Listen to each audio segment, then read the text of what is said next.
Welcome to my channel. నేను ఈరోజు చుక్కకూర పప్పు వేసుకుంటున్నాను. ముందుగా చుక్కకూర సన్నగా ముక్కల కింద కట్ చేసుకోవాలి. తర్వాత 2 పచ్చిమిరపకాయలు చీరికలా చీరుకోవాలి. ఒక ఉల్లిపాయ సన్నగా తరుక్కోవాలి. నేను పప్పు ఫస్ట్ ఇలా ఉడకబెట్టేసుకున్నాను. దీంట్లో రెండు పచ్చిమిర్చి వేసేసుకోవాలి.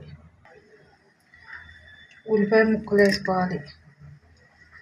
చుక్కకూర వేసుకోవాలి. ఒక అర స్పూన్ కారం వేసుకోవాలి. అర స్పూన్ పసుపు వేసుకోవాలి. కొద్దిగా వాటర్ పోసుకోవాలి. 3-4 విజిల్ వచ్చే వరకు పెట్టుకోవాలి. ఉప్పు వేసేసుకోవాలి. మనకు కావాల్సినంత టేస్ట్ సరిపడినంత ఉప్పు వేసుకోవాలి. వేసుకున్నాక ఇదంతా మొత్తం కలుపుకోవాలి.